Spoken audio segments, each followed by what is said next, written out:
Good morning, everybody, and welcome back to Business Over Breakfast. It's Thursday morning at 8 a.m., a couple minutes late.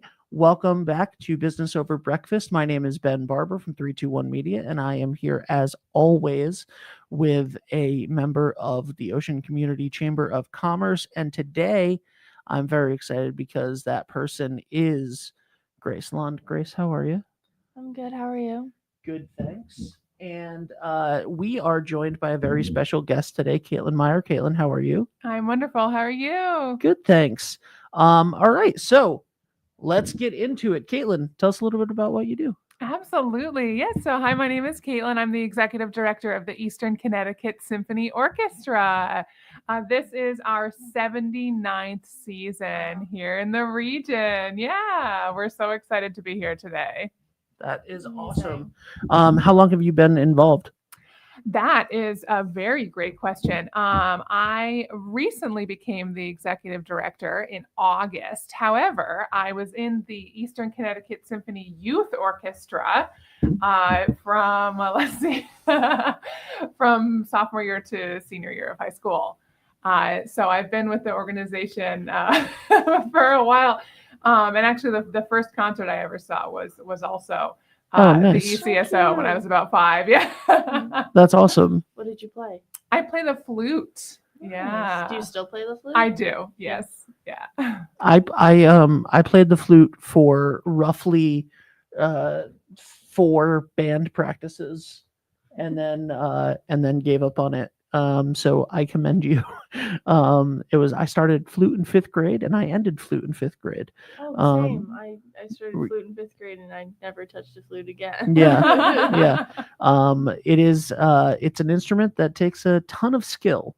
So that's incredible. And obviously, you're one of the best at it. To even be a part of the symphony orchestra, and then to do this and continue on to become the executive director, that's incredible. Although those are 2 different skill sets, being a musician and being an administrator. So did you go to school for arts administration? That's a great question. I actually went, my undergraduate is in music education. I was a music teacher for a while and then went into school administration first before jumping back into orchestral administration. So maybe not the most direct path, but I'm certainly excited to be here. Flute is a very difficult instrument to play, but I'll say that our musicians, they come from all different backgrounds. The Coast Guard, we have members of the Coast Guard band. We have members that come from us as far as New Jersey. They come from all over actually to play with the ECSO because our music director, Toshi Shimada, is so phenomenal. And that's what kind of, I think, drives our musicians to come from all over. They're willing to kind of make the commitment and come up because the ECSO is so special. This community is so special. Nice. That's awesome. So you started playing when you were a sophomore, you said? No. Well, you joined the ECSO. The Eastern Connecticut Symphony Youth Orchestra. Yes. Is an organization that the ECSO sponsors. It's for young people. We rehearse in Mystic. So that is for any student who plays an orchestral instrument. I think our youngest is in 3rd grade. And all the way up through high school, of course. And they're a wonderful group of musicians. They're directed by the extremely talented Kate Anderson, who is also a music teacher in Connecticut.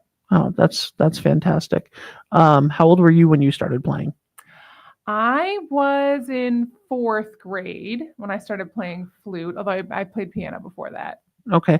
I feel like that's the best way to have anybody start any instrument is to start with piano. Is that correct? Have I just misheard that? Like if you know piano, you can read music, you understand the notes, everything becomes a little bit easier. Is that true or is that an old wives' tale?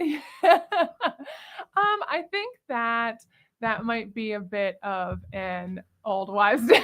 Okay. I think that every child has a different draw. If you're a kid who really likes to move around, then maybe drums would be for you. I think that any child who plays a musical instrument is going to benefit from that, regardless of the instrument that you choose, for sure. I know personally that, playing music was not just about learning the instrument or reading the notes on the page. It was the community. It was the confidence that I built in myself, to know how to be a full person, how to exist within a society, how to build leadership skills and things like that, that really made the experience of learning an instrument worth it. In my case, of course, it led to my future career, but for other people, it can lead to enjoyment, lead to listening to music, enjoying music, becoming concert goers, of course. That's a huge thing, to be able to find enjoyment in classical music that learning an instrument can bring. But it's dependent on the child, I'll say. That's awesome.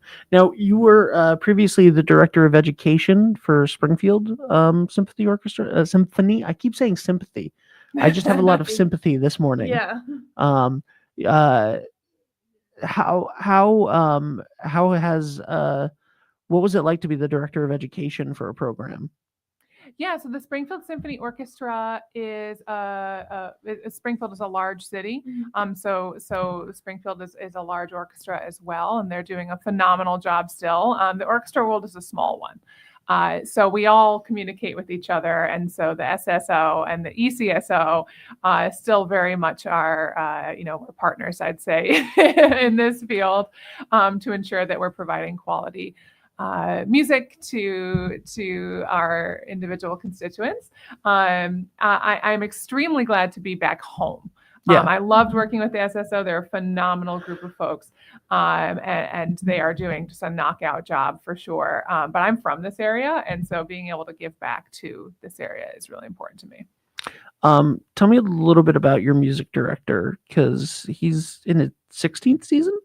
Toshi, yes. Toshi Shimada is our music director. He is, this is his 16th season with us. He is a phenomenal director, was a professor at Yale as well. He does also direct the New Britain Symphony and the Orchestra of the Finger Lakes.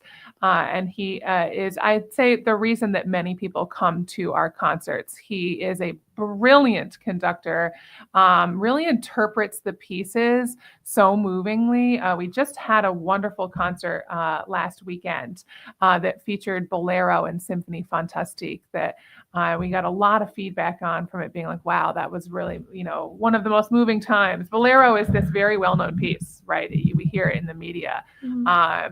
It's just a phenomenal to see him pull his interpretations out of these pieces that have been done so many times before, and have it be new, and have it be fresh, and have it be exciting. I think it really drives concert goers for sure. That's awesome.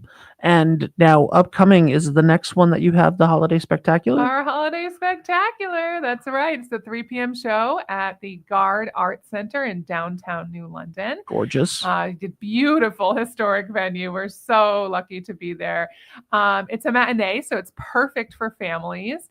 It features pretty much, all of your favorite holiday tunes that you're going to want to hear, right? So we have Tchaikovsky, right? The Nutcracker Suite. We have the Eastern Connecticut Symphony Choir joining us, as well as the New London High School Choir. And we also have a group, they're called the Subtones. They're from Electric Boat. They're an auditioned choir from Electric Boat. Oh. Yeah, they're so cool. Fun. Yeah, they're so super cool. And they will be joining us as with a pre-show. Wow. As well, to do some holiday favorites. And at the end, there's going to be a little sing-along. It's a great opportunity if you're like, oh, maybe classical music is new to me, or I'm intimidated by the symphony, which you shouldn't be. And the symphony is for everyone, 100%. If you want to come in your pajamas, come on and listen to a show. But this is definitely the one to see coming up. What was the date? sure. December 6th. December 6th, 3 p.m. at the Gard. Yeah. And then obviously you have a full schedule ready to go for 2026 already.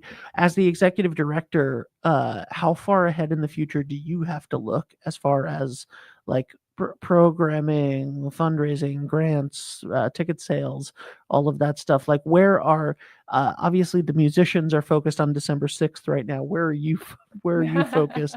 Probably like it's always like one hand here, one eye on the future, right? So, how far into the future are you planning right now? That's a great question. Yeah. So we, believe it or not, we're like just about done planning the 26-27 season. We're just putting the cherry on the top for that. We do have to plan significantly ahead in order to be able to book out all of our extremely talented musicians, the space, being able to look at what capacities do we have to partner with community organizations or corporate sponsors. So all of that work happens well in advance for sure. That's not to say that things don't come up. The symphony certainly gets booked to play, maybe a trio or a quartet, something comes up at some of our wonderful partner organizations, certainly here in Westerly as well. There's some phenomenal art scene stuff going on here for sure. But the majority of what we might call our masterwork series, meaning our big six concerts, is at this point already almost done. We'll make our big announcement usually in the spring, so folks can plan our concert dates and all that. So Awesome. And then what is the season typically? Does it end in February? So it actually ends in the spring. Okay. In April. So we typically do 6 concerts at the Guard and then a number of community outreach as well. Awesome. How many musicians are in the symphony? So it depends on the pieces that we're playing. So we have a number of contracted musicians, meaning that we can call on them to play a show. Classical music spans over 400 years. So music that was written a long time ago, so your Baroque era music, is going to be a much smaller ensemble, because a lot of the instruments that you would see in modern day music actually were not invented yet. So for this past one, for example, that we just did, we had 2 composers featured on the piece. It's Ravel and Berlioz. Berlioz, both of them are French composers, both of them are romantic composers. And so the orchestra was much larger at almost 70 musicians. Much larger. But we range anywhere from 40 to 70. It depends on what we're playing specifically, and what that piece requires for sure. This holiday concert, it's going to be a very large number, of course, because we have our choir as well, under the direction of Danny McDavid, who is a phenomenal musician and director in this area as well. It's awesome. Let's talk about the community outreach that you talked about, and also the partnering with other arts organizations. You mentioned several different choruses. I still can't get over the EB auditioned chorus. I think that's incredible. But how do you go about deciding to work with an organization? Like, do you approach other organizations? Do they approach you? Obviously, an incredible symphony orchestra is hard to come by. So obviously I would imagine that a lot of organizations are reaching out to you guys. But how do you decide the community events that you get involved with, and the different other arts organizations that you partner with?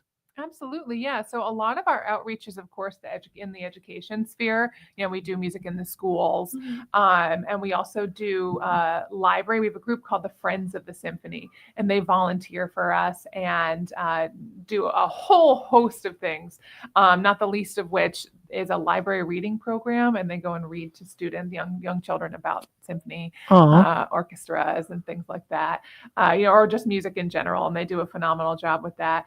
You're right, we do get reached out to quite a bit, which we're incredibly thankful for our community partners. We perform everywhere, from the Kate to the casinos. The Kate is in Old Saybrook. Yep, beautiful venue as well. Yes, a beautiful venue. It's gorgeous there.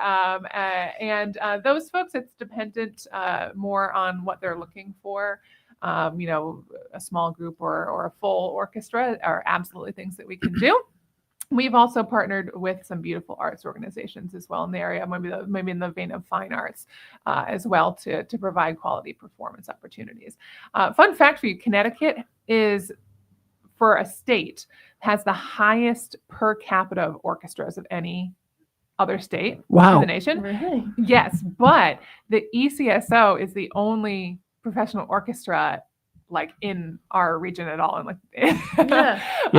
which is super interesting. So to have that kind of dichotomy, I guess. So no, we're absolutely thrilled with all of our community partners. We're very lucky, I'll say, in this region to have just a huge compendium of wonderful, very, very world-class venues, art experiences, not the least of which in this area, certainly here in Westerly, that make partnering with these groups really easy. And there are so many great universities around that teach these musicians, conservatories. And so, New England's a great place to be, especially Southern New England is a great place to be a musician. And that's a lot of fun. I know a lot of friends that have gone to, the Boston Conservatory or Berkeley, and UConn has a great music program. Like there's so many, and not to dissuade, like URI has a great music program. So it's really awesome. And to see the level of passion from young musicians, like here locally, like literally right around the corner, we have the United Music School, which is doing a great job of teaching kids to play instruments that may someday be in the orchestra with you guys. And that's really cool. And the huge education part of it, the youth orchestra, as you were talking about, that you started in, and now years later, you're the executive director. So like, one of the things also that I think, and you're a great testament to this, is learning these skills helps you in life. And so many people that I know of that came through great music organizations, whether it be the orchestra or the chorus or something like that, or the theater, have gone on to have great careers in other things because of the skills that they learned from the arts. So I highly recommend, by the way, anybody who's watching right now, if you have a kid who's somewhat interested in an instrument, put that instrument in their hand, because you never know where life can lead you. Absolutely, 100%. And it can be any instrument. Of course, orchestral instruments are just one. The other thing I'll say is that going to concerts, going certainly to the ECSOs, but your community orchestras too. There's some really great community orchestras, community bands.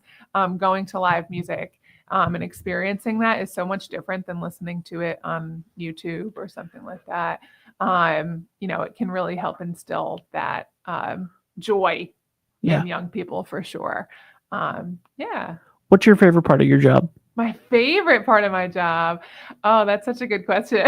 I'd say, I know this is going to sound like a bit of a cop out, but of course it's our like phenomenal concerts, right? I get to go to these concerts and be a part of the music, like as it's happening. Yeah. I'm usually backstage actually in the concerts. I pop out during intermission to come say hi to folks, and at the end, of course.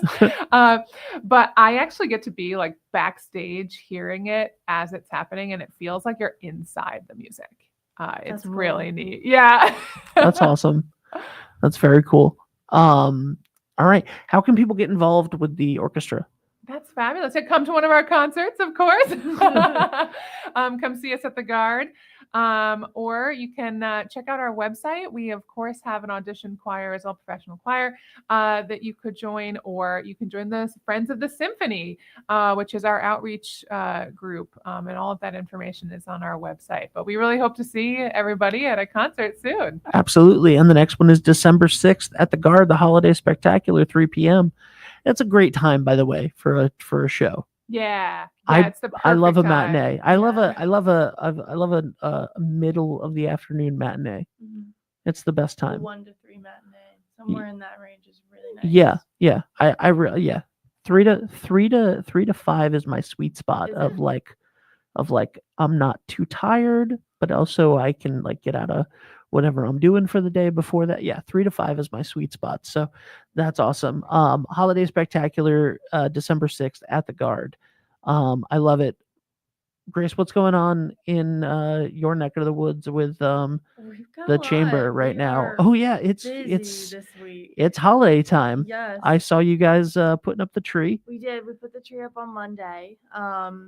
It was rainy, Yes. but it wasn't cold. So we're like, you take your battle, pick your battles on that one. So the whole tree went up on Monday, and then the anchor and the lights went up yesterday. And then we're just gonna start putting buoys on because the tree lighting is next Saturday, November 22nd. That's so quick. At 4:30 p.m. Yeah. Wow. So it's before Thanksgiving this Yeah, year. we do it. So we did it before Thanksgiving last year. I don't remember anything. Yeah, well, you wouldn't. It's not your No. responsibility. Because we just don't want to conflict with everything else on Mhm. Thanksgiving weekend. Yeah. Which is great. You get an extra week of the tree. You get the people here before Thanksgiving coming to visit their families that want to go. So yeah, that's November 22nd at 4:30 p.m. And then I'm gonna make a note of that right now, actually, so that we make sure that we have somebody there with a video camera. Thank you. And then that is my responsibility. Yeah, right. And then the following week of Thanksgiving, November 28th, we have our Nutcracker Trail, which I think you guys have a Nutcracker in We the trail. do. We have a Nutcracker in the Yeah. trail. I'm so excited for it. Mhm. Yeah. So for those that don't know, for part of the Chamber's 100th anniversary year, we are creating a Nutcracker Trail. So it's 100 6-foot Nutcrackers. They are all going to be on display at the United Theater on November 28th. That's the one time you can see them all in one place before they get deployed out to their different locations. So I don't know, is your Nutcracker going to be at, do you guys have like a physical office? Is that where? Yeah, it's going to be at the Guard right across the Oh, street from so our office. Oh, when you nice. go to the Yeah. Holiday Spectacular, you can go and see it at the Guard.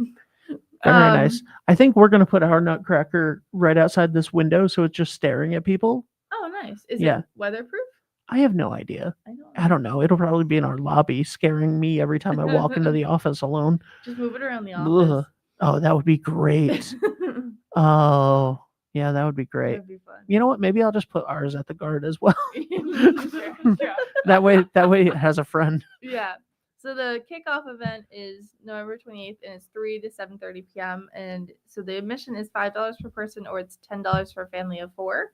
But we've got Christmas music playing. They're all going to be in the Black Box Theater for anyone to walk around and see. And then we have 2 different performances. So we have a ballet performance by the Eastern Connecticut Ballet. And then we also have a performance from Michelle's Lakota Dance, which is down the street in Westerly. Nice. I think the Eastern Ballet is at 3:30, and then Michelle's is at like 5. Okay. And also on that night, Santa comes to town. So Oh my God. by fire truck. And this is the 28th, right? This is the 28th. And Okay. Santa comes to town at 6. So it's a great opportunity to come look at the Nutcrackers, do a quick little tour, and then you can go down to see Santa, or you can flip it, see Santa first, and then go catch the end of the Nutcrackers. But it's gonna be a busy day. Mm-hmm. It's gonna be a great day. We're excited. Holiday cheer and whatnot. When is the holiday? When's the light parade? The light parade is December 14th. It's a Okay. Sunday. It's at 6 p.m. That is, from lead off of Friendship Street, and we go down to Main Street in Westerly. It's about a 45 minutes parade. We move quick, but anyone can join. What time is that at? 6. Okay. And I have applications live on our website right now. So if you are interested in putting a lighted float in the parade, you can. Just email me. My email is events@oceanchamber.org. And then also the week prior to the light parade is our holiday stroll. Awesome. That's December 3rd. It's a Wednesday. That is from 5 to 9. The businesses are open a little bit later. Everyone's got some kind of treat or shopping sale. There'll be luminaria, hay rides. I'm hoping for a chorus to do some caroling. There we go. Nice. That's all the holidays, but we still got a couple other ones. Caitlin, our office last year was like on the third floor downtown, and we had this gorgeous window that was overlooking Dixon Square. So all of these events, it was like she could just say like, hey, by the way, remember that the Santa's coming to town tonight at 6. And I'd be like, okay, no problem, because I got a camera directly on it already. All I have to do is turn it on and just be in the office. Now this year I'm like, oh crap, I have to remember all of these dates and mark them down so that we can send a camera crew out for all of them. Present, yeah. I know. I kind of miss, I mean, I don't miss that old office because this place is so It's much good, better. it's gorgeous.